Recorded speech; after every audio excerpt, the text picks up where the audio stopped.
Okay. All right, guys. Well, Keenan, am I pronouncing your name right? Is that Keenan? How do you It is pronounce it? Keenan. Yes, that's It is correct. Keenan. Yes. Mhm. Okay, super. Well, it's your show, buddy. All We'll right. So Jonathan and good, I good. will follow your lead. Glad to have both of you here, David and Jonathan. Why don't we start with some introductions? And if you want to start us off, Jonathan, and then David, and then I'll wrap up here with the intros there. Absolutely. Thank you, Keenan. So my name is Jonathan Beck. And I've been in software development for probably a good long time now, about 15 plus years. I initially started in the Department of Defense space. I started as a professional computer programmer on an Intel base for the Air Force. And then the Air Force kind of went through some transformation and went into cyber warfare because they were identifying during that time period just how significant the cyberspace is. The terminology I think was airspace, cyberspace. So they went into that domain, and I ended up transferring to a place out of Colorado that was INOSC West, and they were responsible for network operations and control for essentially the entire Western Hemisphere for all of DoD. So I had some really interesting information there, really interesting training related to OPSEC, security, crypto, cryptographic technologies in order to secure informations. And then went on to the civilian sector, went out of there, spent a couple years with Department of Defense contractors, worked for Raytheon, worked for a company called Akimeca out of Maui to do some DoD work there. And then started to notice, finance obviously had some pretty significant gaps in security. So I thought that I've always kind of been focused on near-term and future technologies and how to implement them in the applicable workspace. You don't want to go too future, when you start to deal with what you want to implement in business and infrastructure. But I've always been, aware of and very interested in whether it's, the advent of AI and how that's kind of taking IT by storm, as well as distributed ledger technology, specifically blockchain. We can get into that in a bit, but really, I've always had my eye on where things are going and to try and well inform me on where we want to be, on a day-to-day. So that's kind of my background. Great. Thank you for that, Jonathan. That's a very extensive background you have there. I have definitely going to have some questions about a couple of those pieces later. Sure, absolutely. Yeah, go ahead, David. Yeah, so we're very fortunate, of course, to have Jonathan, since cybersecurity is such a focus of our business and the space that we're in. My background is 25 plus years in capital markets, specifically at the crossroads of trading and FinTech. And I started my career trading derivatives as a teenager, trading commodities. In 2001, my brother and I moved to Miami, originally to set up a global macro hedge fund. We ended up getting recruited into the insurance space at a very interesting time where insurance markets were starting to collide with capital markets. And in 2004, my brother and I co-founded our first FinTech company, which was a company called Life Exchange. And Life Exchange was the largest electronic trading platform for the life insurance industry, and specifically designed for institutions. So our clients were large investment banks, reinsurance companies, and regular insurance companies. So that was our space. Having a background in global macroeconomics, as well as being in the trading space, we've all seen what's happened with, the invention of Bitcoin back in 2009, 2010, kind of as a solution to the last financial crisis. And understanding that financial crises are very real things and that the next one is right around the corner, we felt compelled to look for solutions that would really resolve creating stable money for people. We always felt that Bitcoin, which of course will be a big topic with us all today, was a good first draft, but not really ultimately what was necessary to move the needle. And that's why we came together to create Coro, to actually move that needle. So that's a quick background on myself. Wonderful. That quite extensive experience there, and with startups and everything.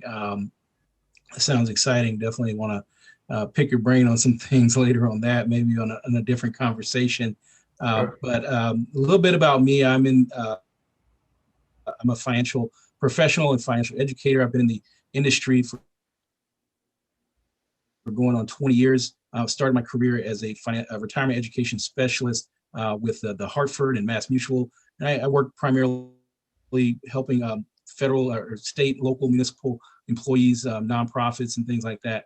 Those employees to understand what they need to be doing to prepare for retirement, and helping them with those investment decisions and the education along with that. I decided to become an independent professional and own my own business. It was something I always wanted to do.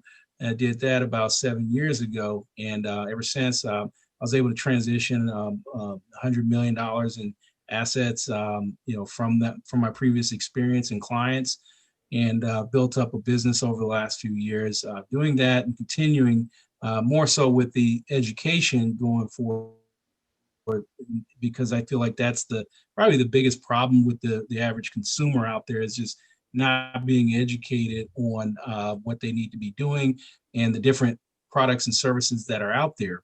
That being said, that's kind of just a little bit about what I do and where I come from. And so I'm pleased to be able to, interface with people who are more on the back end of financial in the industry that we deal with. I'm accustomed to dealing with, product manufacturers from being an internal kind of employee back when I was at the Hartford and Mass Mutual. But, you guys have a different kind of solution that really was very interesting to me and drew me to it. I had always been interested in precious metals and things like that since I was a little kid, and I had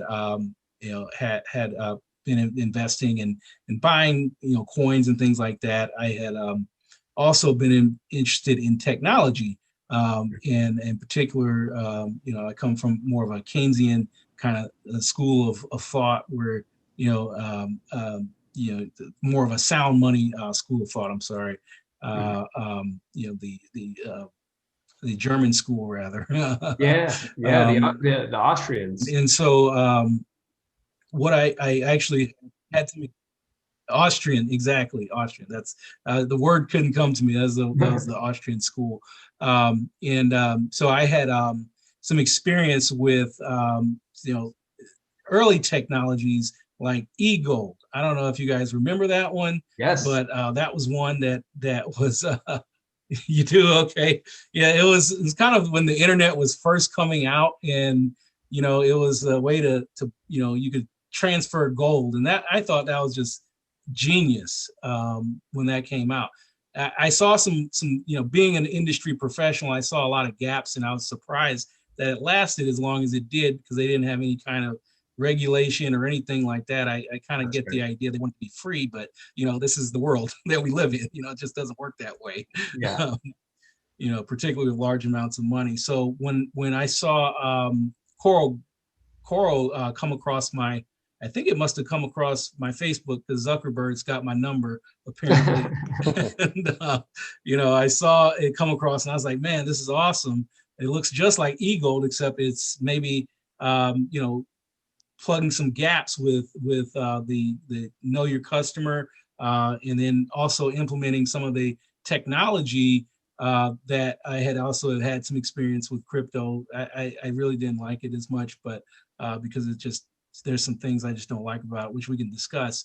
But I was interested in the product that you have, because just from a personal standpoint, I thought it's cool. I think it's a great way to kind of be able to operate from, and having the experience with e-gold, and I was like, this is what we need. This is what I've been looking for. So that was kind of how I got introduced to your product and your service, and what drew me to it. So I don't know if you guys have any kind of response to some of the things I know I've thrown out a lot there, but I'd love to hear what you think about that, and just kind of from that background.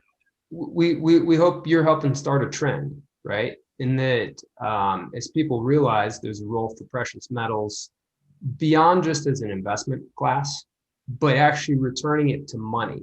And, to be really, really clear, like what the concept that we've invented, this idea of modernizing the use of gold, very similar to what e-gold was doing. This is not a new concept.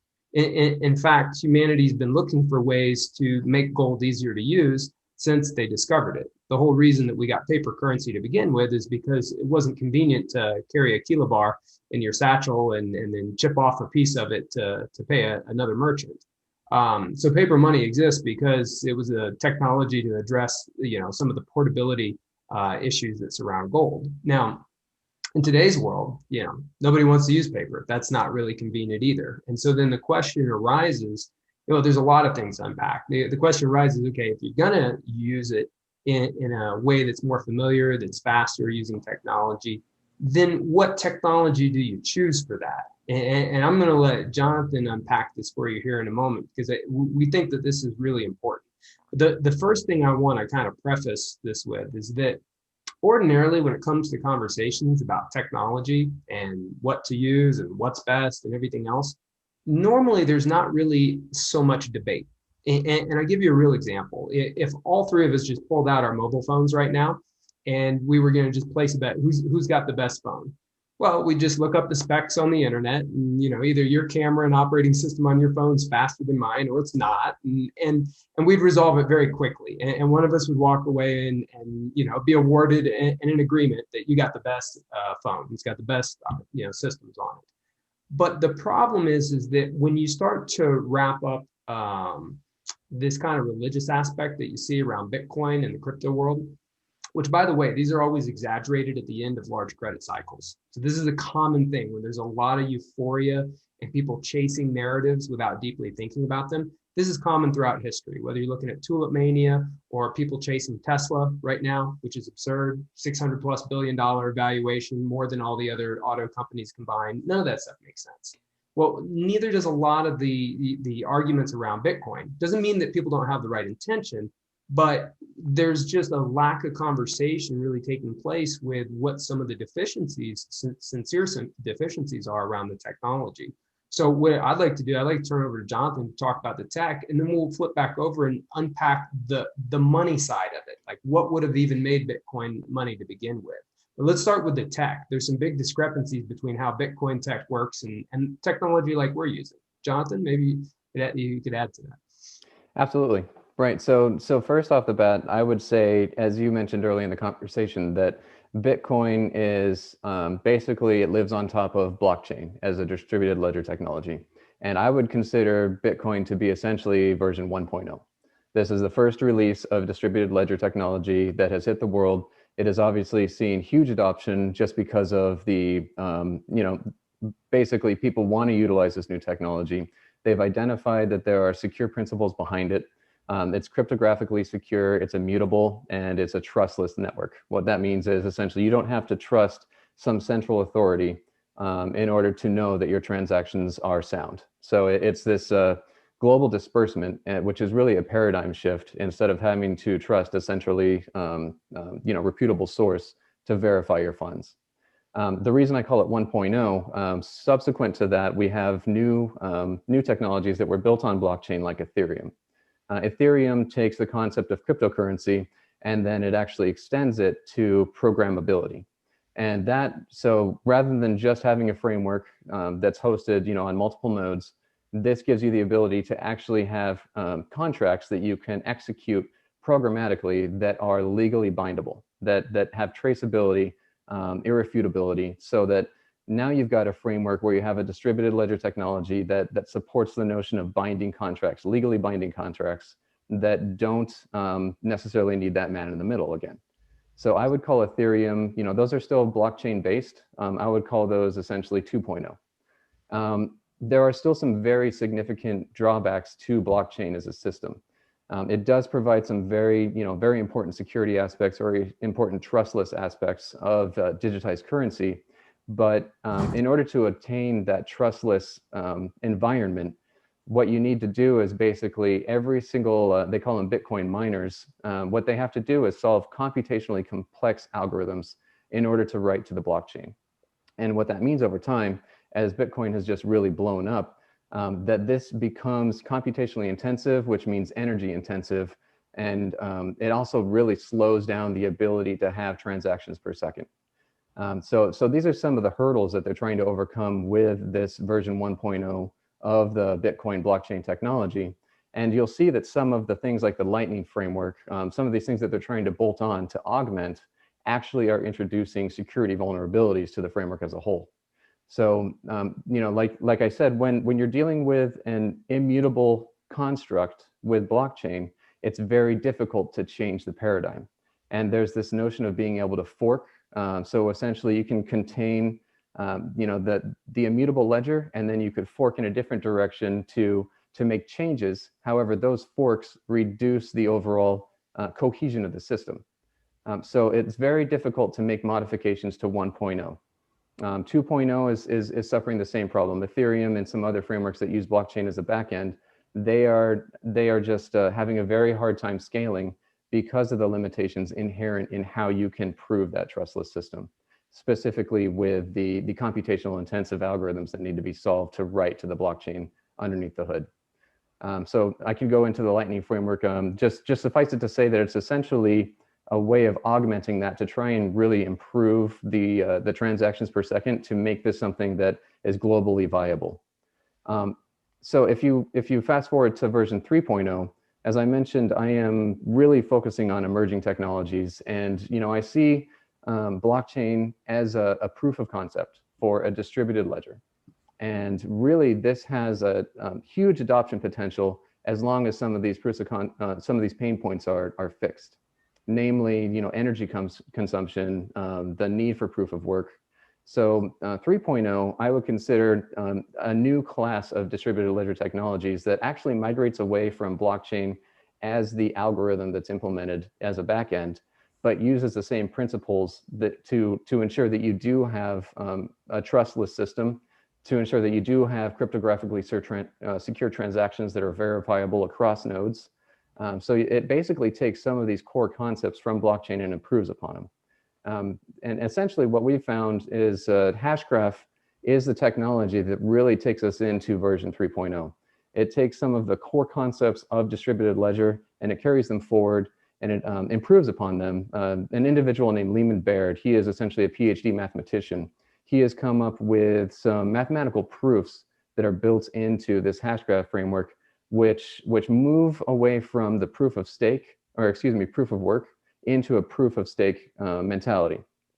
And this is really, some people say proof of stake gets rid of the trustless factor, but if you look at modernization, even Ethereum, they are looking at moving to Ethereum 2.0, which moves from that proof of work to proof of stake. So it's a necessary component in the evolution of DLT. And the difference between proof of work, proof of stake is essentially, as proof of work, you have to solve these equations just to write to the blockchain, which is energy intensive, time intensive, and really is resulting in, for Bitcoin, the energy consumption is greater than a lot of countries in the world today. Massive amount of energy consumption just to maintain the network as it stands. So that is not feasible really to scale. And due to the immutability of blockchain, you're stuck with that. You can't really go past 1.0. So proof of stake, what that does is people invest in the network. Their funds, essentially through cryptocurrency, are invested in these nodes, and they are unable to remove those nodes from the system. And that shows that they have a stake in the wholeness of the system to do the work. So essentially, if you have a bad actor that comes in and controls a node, it's to their detriment because their proof of stake ensures that they are at risk if the system is at risk. So proof of stake kind of takes that concept where you can really have a highly performant system. And I mean, you know, in blockchain itself with Bitcoin has, you know, transactions per second that are closer to in the 1 to 10 range, whereas proof of stake allows you to significantly expand. And I mean, up to the point where Lehman Baird has said that Hedera Hashgraph, the public ledger that's based on Hashgraph, can support up to 250,000 transactions per second. And that's the kind of level that you need to support a globally, you know, a global satisfaction economically. This is what you can get that'll really get adoption across banks, across end users. So the proof of stake really alleviates the bottleneck that is just inherent in blockchain technology. So proof of stake gives you, you know, a verifiable node with verifiable ownership that has an investment in the system as a whole. And that gives us basically version 3.0. of this distributed ledger technology, which will allow people to have much greater adoption without, bolting on components that aren't really true to the original DLT itself. So once you have proof of stake, then there's, obviously other security concerns. The things that carry forward are the asymmetric encryption. Everybody still supports the public-private key pair so that you can digitally sign transactions. The public hash graph itself supports the H-bar as a mechanism of currency. So it is expensive, like I said, to own a node. So in order to really make it worth your while to have that node in the Hedera Hashgraph network, they do use cryptocurrency to support payments for people who want to write to that node, the communication to it, and as well as storage of the file system. That doesn't really apply to our implementation because we're using a privatized ledger, which is using the same technology underneath the hood. It's still publicly verifiable. And once we are able to distribute nodes out, then we'll really be able to have a DLT that does provide verifiability to any user that wants to see that. It's an immutable ledger. It provides consensus. It provides Byzantine fault tolerance. That's a mathematical proof that shows that you really can't get any better than 2/3 of the network. What that means is if someone takes ownership of more than 1/3 of the network, it's been mathematically proven that they will have control of that system. And you can't really do any better than that. So the hash graph itself as an algorithm is Byzantine fault tolerant, which means that so long as you have ownership of 2/3 of the network, you can guarantee transaction verifiability on that network. And that's going to be across the board. Like I said, it's mathematically proven. You can't get more secure than that. It also uses implementation called the gossip protocol so that, if they were able to actually kill the internet as a whole, even if you were able to write a transaction to a single node, the gossip protocol ensures that as the internet comes back online, it'll be able to communicate to the nodes and ensures that you can actually spread information to all the different nodes. So you have the asymmetric encryption built in, you have public-private key pairs, you have immutable ledgers, you have basically as good as it gets fault tolerance and as good as it gets ability to verify transactions are secure. And really, I think this is the point in time, this version 3.0 is where we can really see massive adoption and massive scale. And I think that, this is more David's arena, but I really think everybody really likes Bitcoin because of the fact that it is a proven technology, although it's in its early stage. And I think as we start to see the dust settle, we're going to see that those limitations on Bitcoin and blockchain are going to require people to move to more modern versions of the technology. Absolutely. One of the things that's wonderful. One of the things though that comes to mind when you think about cryptocurrency for me, from someone in the industry, is that, is it really money? I mean, what is money really? It's really ultimately a fiat. And then you have these cabals of operators who run the nodes or, that run the Bitcoin mines, and they essentially are the fiat, and they're who knows who they are, Yeah. So can you really trust that? That's been one of the concerns that I've had with the Bitcoin and the cryptocurrencies and people that are coming out. I love the technology that they're inventing, but David, would you talk about that and how that relates to actual money and wealth and things like that? Yeah, well, you're spot on, right? So we heard the narrative when Bitcoin first came out that, hey, this is effectively replicating gold. It's a digital form of gold, all the way down to the concept of mining, where there's a fixed supply that's going to come in, and very similar to like you would see mining with real physical gold. But here's where this starts to break down. There's a couple key points that make sure that something is money. It has to be a unit of account, a store of value, and a medium of exchange. And if it's not ticking all three of those boxes, you're going to have some problems. And I'll point these out. I like to try and use the simplest terms possible because I talk to a wide range of people, and there's so much enthusiasm across a wide range of people with various backgrounds. They're all looking to try and understand, okay, well, what should I be getting involved with? Should I buy Bitcoin? Should I not? What am I missing? Well, the first thing from the concept of money is that when we talk about money being scarce, right? It's ideal if there's some sort of scarcity because that helps to start to embed some intrinsic value in it. However, you have to look at whether or not there's real world barriers to entry. Now, with physical gold, there's an actual real world barrier to entry, and that's our periodic table. There's only a handful of things and elements on the planet that make up precious metals. That's it. Now, it's possible we might get hit by a meteorite that introduces something new to our periodic table, but not likely, right? And even if it did, it probably wouldn't be something new on the periodic table. It would probably still be things that we're familiar with, carbon and whatever else.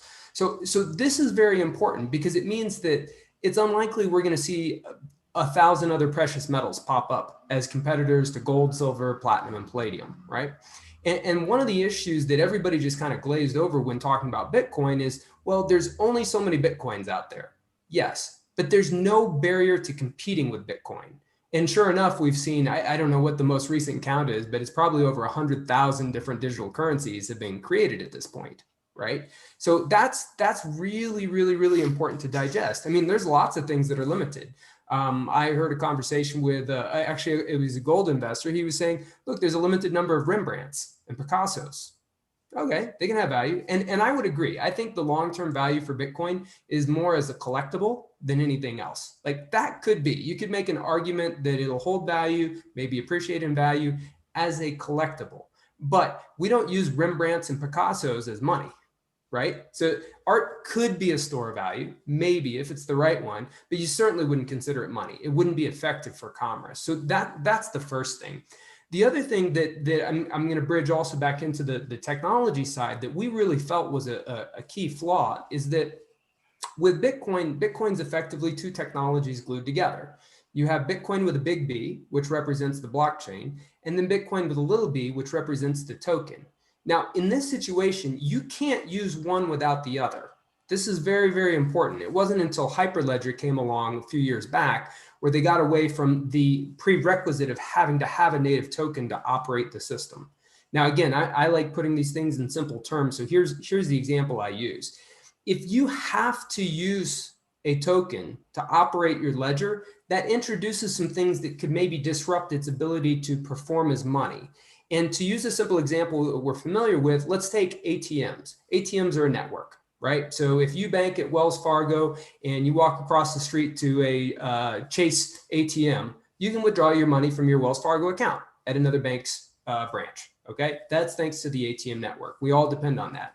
But I want you to imagine for a moment, if you were to put your debit card in that other bank's ATM, you want to withdraw $200, and because of the ATM network fluctuating at that time, you get $140 spit out or $370.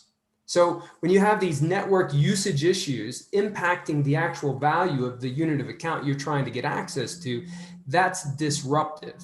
And by the way, that was one of our earliest critiques about Ripple. So Ripple purported to be this mechanism to allow banks to trade currencies and settle currencies by going through an XRP as a Ripple as an intermediary. That's completely nonsensical. That would be like you wanting to exchange dollars for euros, which is a very liquid currency pair, but routing through Mexican pesos to get there. It just introduces more friction to the system. Now, for guys like me and Jonathan, we come from these backgrounds where these pain points were pretty obvious to us. But right now, there's just this big information gap. And, when it relates to even just the difference with how great the technology is, I would use as an analogy. It's not a perfect analogy, but at least it'll be a memorable one. When we talk how much the technology has changed, one of the examples I've given several times is thinking about Netflix and Blockbuster.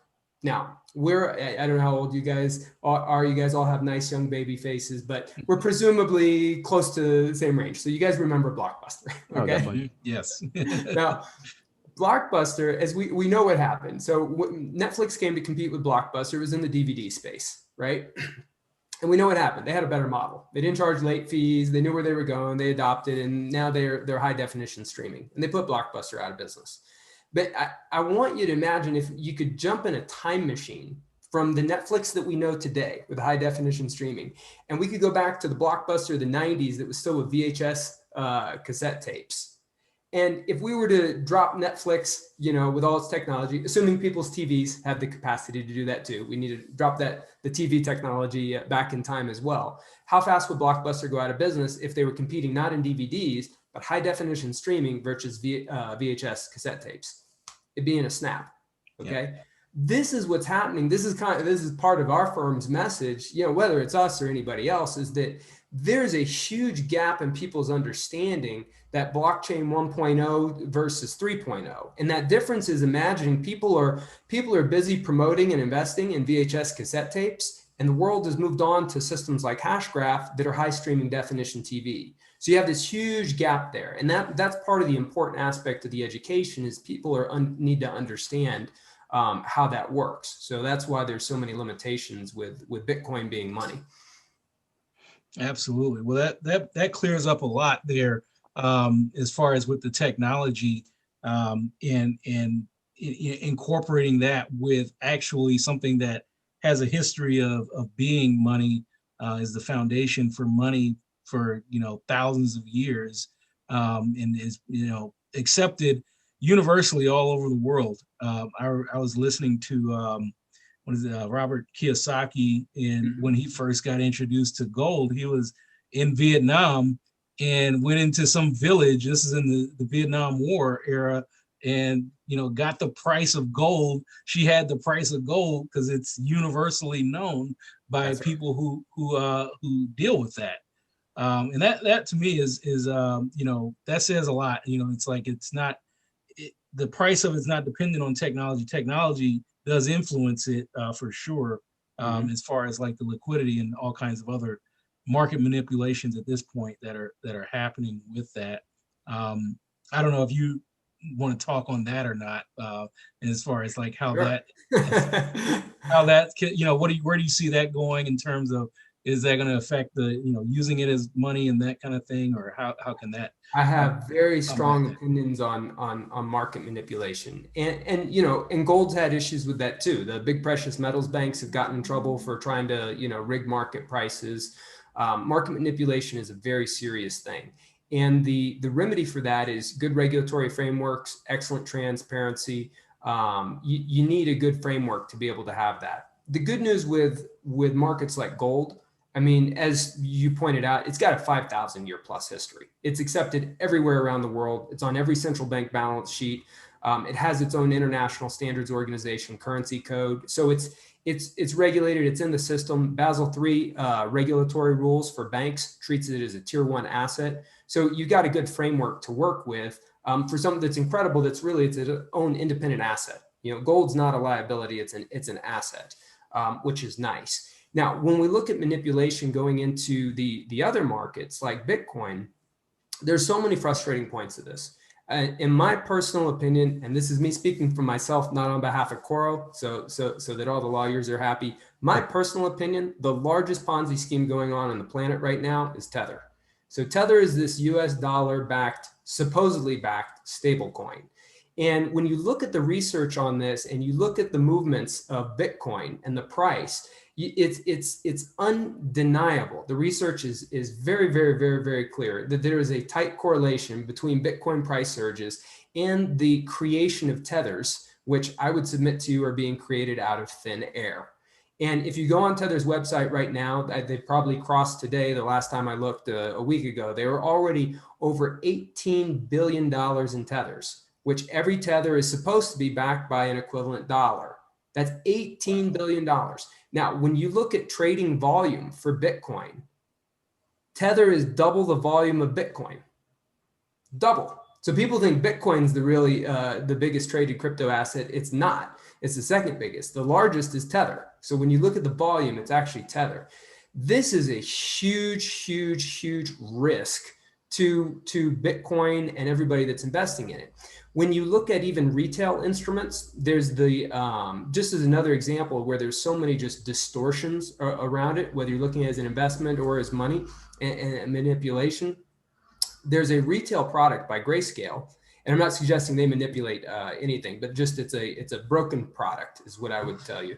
If you look at the GBTC Trust, which is the retail product so that you can go through your brokerage account and get access to Bitcoins, there's a price premium of nearly 20% that you're going to pay over the price of Bitcoin when you buy it. If you're buying Ethereum through their trust, it's over 117% price premium. And so it's because there's a difference between their price and the net asset value of the tokens that they hold in those funds. So you have all this just, froth in the market. Everybody's a mile wide and an inch deep in their knowledge and their understanding. And so that's why you're getting these things. But I think as the New York Attorney General will ultimately be successful in their prosecution at Tether and Bitfinex. You saw BitMEX went down with those operators. I think you're going to see a massive, massive unraveling that will show that there's a deep connection between a lot of the exchanges, if not the majority of them, with the way that they do wash trades. So we know wash trades exist. That's just two accounts trading back and forth between each other to create the illusion of volume. We know that there's pump and dumps, which are illegal in all other markets. That's all day, every day taking place in crypto. You can see that there's algorithms that are intentionally, pressing the market to gear it one way or another, front running orders. You're going to see all that. My prediction is in the next 24 months, just come shattering down.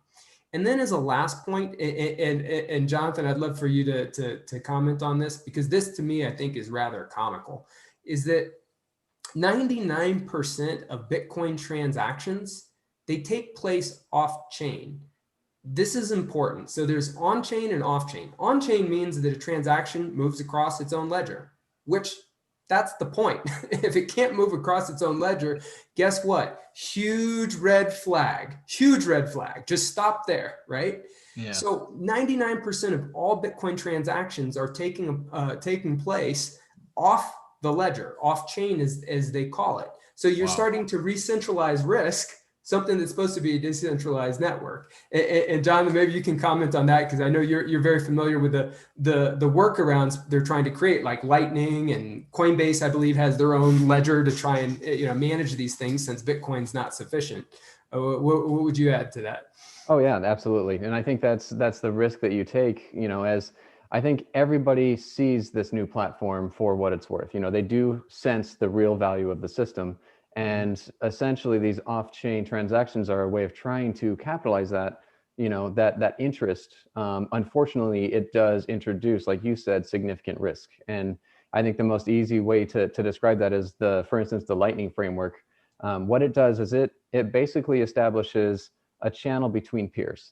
And what you do is to support that and to tie it back to blockchain, you write to the ledger that the connection is established between peers. And then they're able to transact. There is a basically inherent trust between peers. And in a trustless system, that's a red flag. Absolutely, right off the bat, because you're supposed to trust that the two agents that are transacting in peer-to-peer trust each other, and that their transactions are going to be trusted when it's written back to the ledger, when they close that connection. So you open up a connection between peers, and then that allows them to transact to essentially establish debt between the peers. However, what they've already identified is that you can actually modify those transactions after the fact, before that transaction is closed, before that connection is closed and written back to the ledger. So right now, it really feels to me like this is a new platform, a new mechanism for digitized monetary system. And because it's new, there's, like you said, little understanding. Like you said, it's a mile wide and inch deep as to the key components that makes it a secure platform to transact on. And so there's such a huge amount of interest in it that they're doing everything they can to try and support that interest. However, it's to the detriment of the system overall, it's to the detriment of the end user, because it is actually introducing security vulnerabilities. And I completely agree. There's going to be a point in time where there is a very significant unraveling and a very significant loss of trust because of the things that are being bolted on to really support the notion of higher transactions per second, because there's really nothing you can do with blockchain to make it faster. It's built into the algorithm, it's built into its construct. Because of that proof of work, it's just necessary that the transactions per second are going to be slow. And it's going to get more inefficient over time as you write new blocks to the chain, essentially because the computational power is going to increase. You're going to need more computations to write to the chain. So the transactions per second is actually going to go down instead of up. And as you said, there's security vulnerabilities that are inherent in these augmentations that aren't, well vetted. Blockchain itself was created by, a cryptographic genius. It really was well thought out. It is pretty much bulletproof. It does have limitations, like I said, is version 1.0. And I think that there's subsequent implementations that fix those limitations. But when you start to think about augmenting it, you are really introducing risk in the system overall, because those augmentations aren't necessarily as robust as the original implementation. Yeah, spot on. And Keenan, imagine if, somebody knocked on your door, a new internet provider, and they said, "Hey, Keenan, we've got this very cool new, internet package for you. Here's the problem though. Each month the price is going to go up, and each month your internet speed is going to go down." That's the value proposition that people are overlooking with these things. And Right. I agree with Jonathan. Like, one thing that I think is important, sometimes people think it's us against Bitcoin. Not the case. We really honor and we really are standing on the shoulders of giants. There was so much work that's led to where our company stands today, and will continue to be. Dr. Lehman Baird, the many of the people that worked with Bitcoin. It's exactly as Jonathan said. It's a great first draft. Now, the thing that we owe to the tech community, the business community, and everything else is that we don't want to repeat the mistakes that banks have repeated for the last 35 plus years, which is just building patchwork stuff on top of something that really just needs to be overhauled and just reiterated from scratch. And that's where there's a difference. So you have all these people just throwing patchwork stuff, trying to, as Jonathan said, augment it, when really there's better solutions to just redo it from the ground up. Systems like Hashgraph, and there'll be future ones that we see. And that's why, we're technology agnostic. If somebody creates something that's 100 times better than Hashgraph tomorrow, it's our obligation as a company to be watching for that on the horizon and adopt better technologies. And so we really promote people being educated on it, and understanding and being open-minded. Like, hey, if this is what works, great. If there's something that's better, great. Like all normal human progress. Absolutely. And, I think it's so important to understand these technologies, because they're going to impact a lot of, what we're doing in the future, and how it's just merged with, our idea of money and the concept of money. I think that gold has its place, and it could be a solution to the global, inflation problem, that's happening, and it's going to be continue to happen. I don't know how long we can kick the can down the road in terms of printing dollars and things like that. But if you can make gold more fungible, and things like this technology allows it to be almost infinitely fungible. That's right. You can get into very small grams, and have it accessible and transferable. So, I think this is a good conversation to have, as far as the evolution of where we're going as a civilization, because, this could be something that becomes a standard as we're going into the future. I don't know, where it's all going, but I think it's exciting that you guys are putting together such a really a dynamic, cutting edge kind of solution to something that's been a problem for a long time. Talk about the security of the. I know you're big on security, Jonathan, and technology, and one of the biggest things about having anything of value is how secure is it? How can I keep it safe?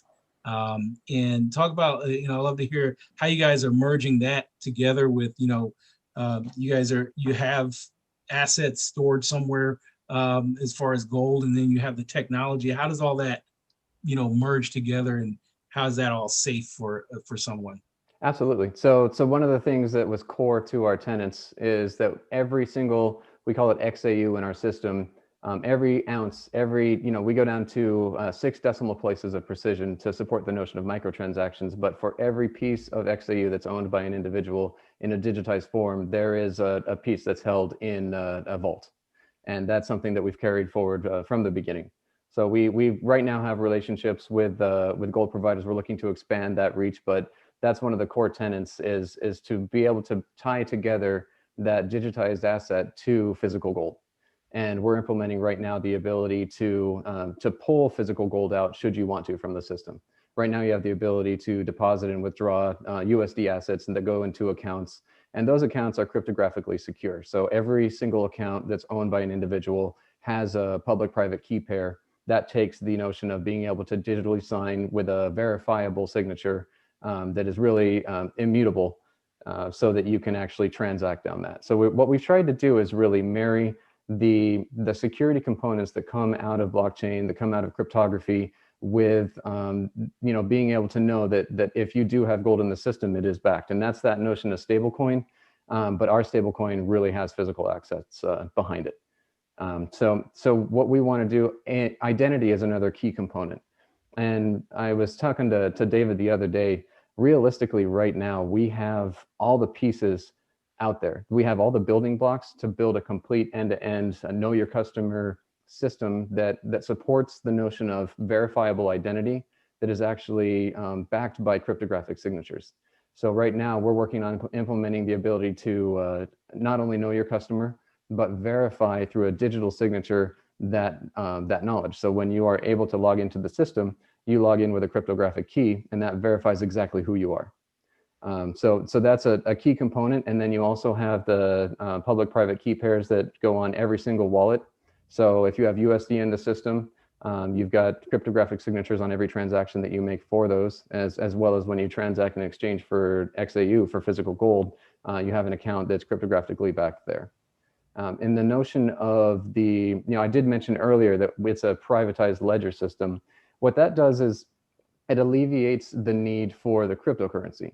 And as David mentioned before, that cryptocurrency is kind of an inherent drawback of the public systems, where you do have a system that's backed by a cryptocurrency asset. That creates instability in the value of the currency just because it's needed to actually process transactions on that network.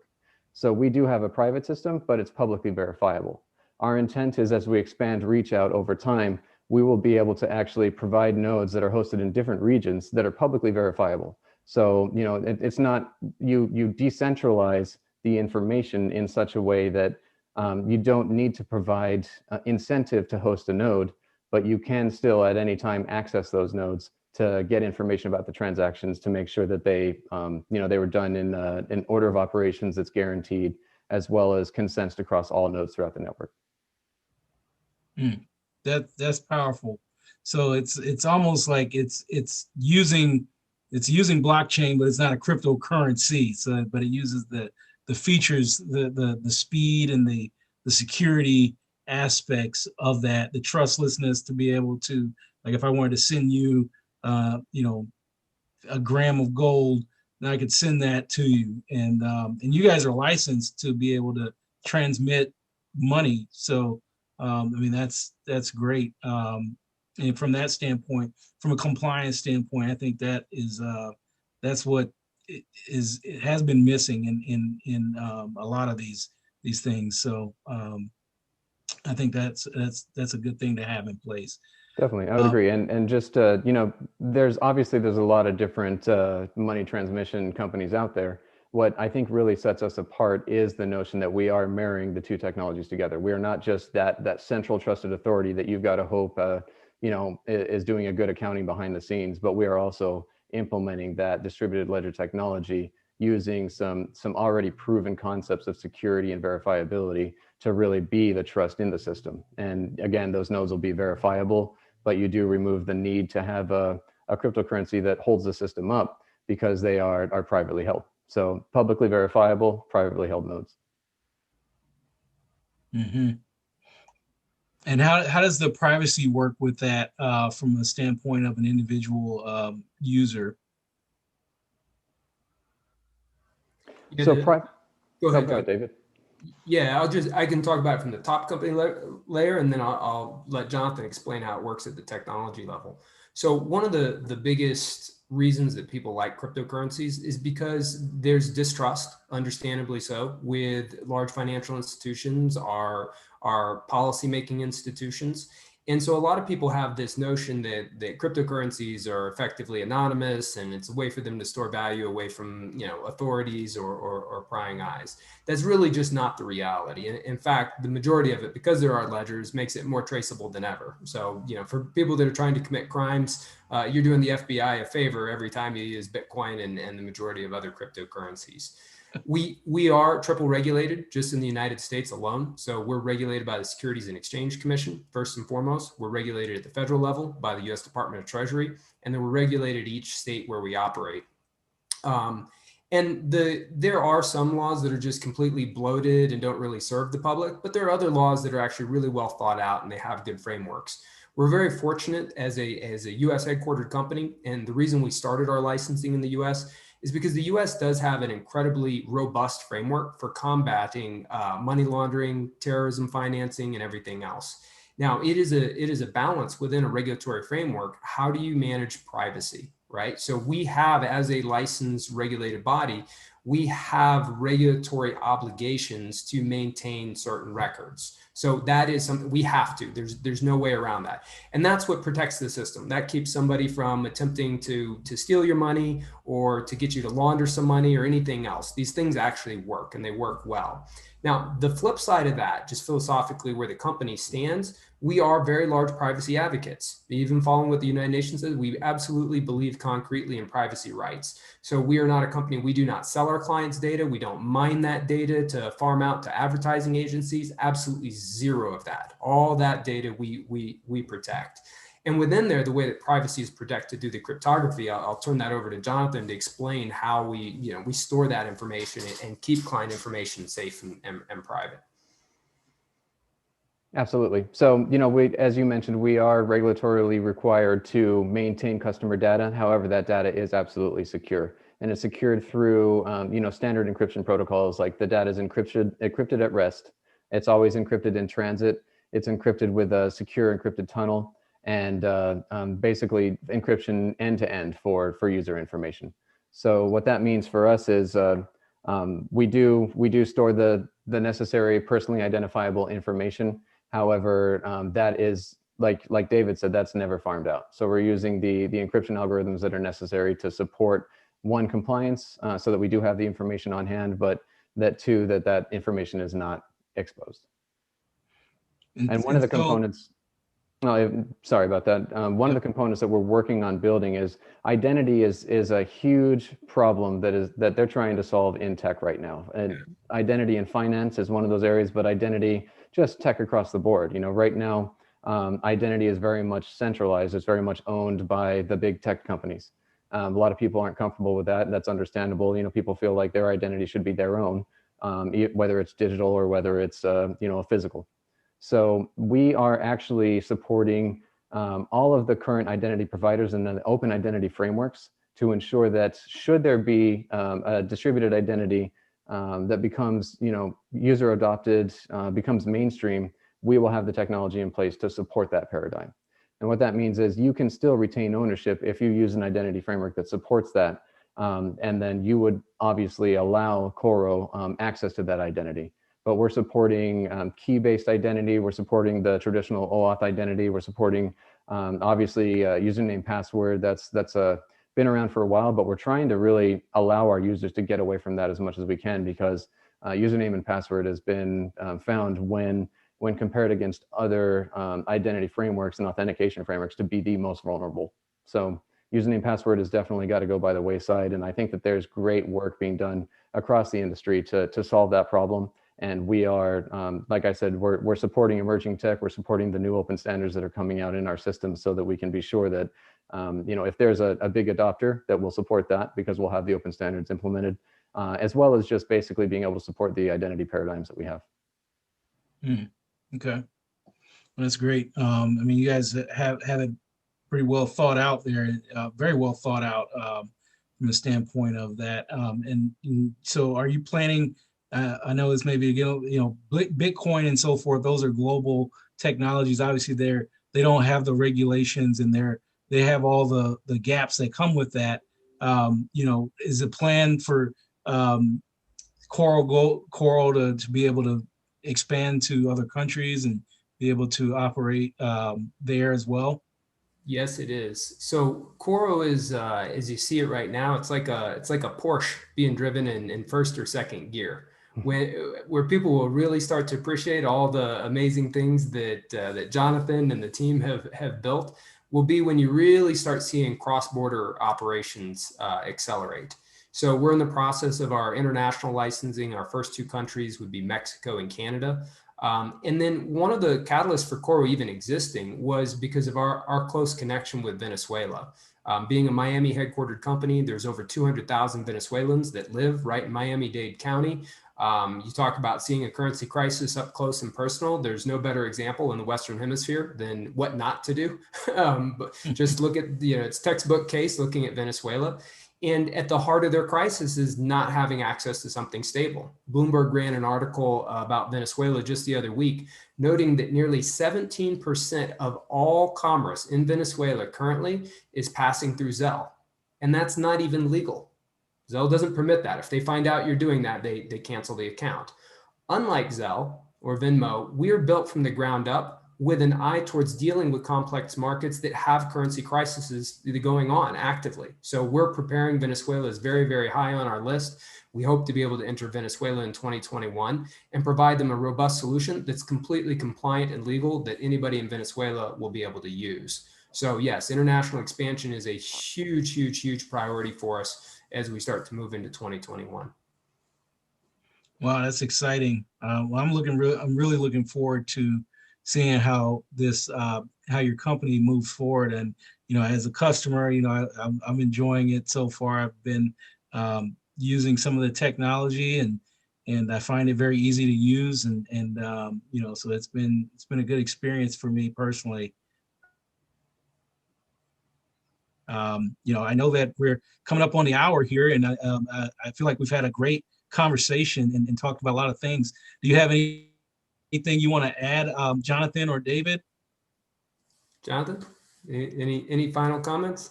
I definitely appreciate the time. I appreciate the conversation. And, my biggest thing is that, we engage the user base. So I'm very happy to hear that you're a customer, and I'm happy to hear as we see, more adoption, the best feedback we can get is from our customers. And that's from a UX perspective. We're going to have security baked into every single thing that we do, but we want to make decisions based on customer needs as well. So the more input we get on how to improve processes, how to improve the user experience from the app's perspective, definitely those are welcome. Yeah, and I want to second that. Also thank you Absolutely. deeply for your time on this, Keenan. And I completely second what Jonathan said. If it wasn't for customers like yourself, who very much an early adopter, you're one of our first users. Our customer experience is a priority for us, but our long-term customer engagement is the reason we exist. So it's thanks to users like yourself that have taken an interest in us. We couldn't be more grateful for that, and we're always eager to have your feedback, no matter what it may be, good, bad, or indifferent. And our company is always looking to sharpen things, and so we appreciate you and everything you're doing for us. Absolutely. Well, like I said, I really do appreciate you guys, and I look forward to seeing how it evolves and everything moves forward, and just to have a way to be able to. I was thinking about giving this as Christmas gifts this year, sending a text to my nephew and be like, hey, here's a gram of gold or whatever, Absolutely. just to let him know that this technology exists. Just text it out to him. So pretty cool stuff. I really appreciate you guys, and look forward to again connecting tomorrow, David. We'll be having I want to save some stuff for tomorrow, so we'll get into that for tomorrow. So yeah, looking forward to that. Sounds good. Well, thank you both.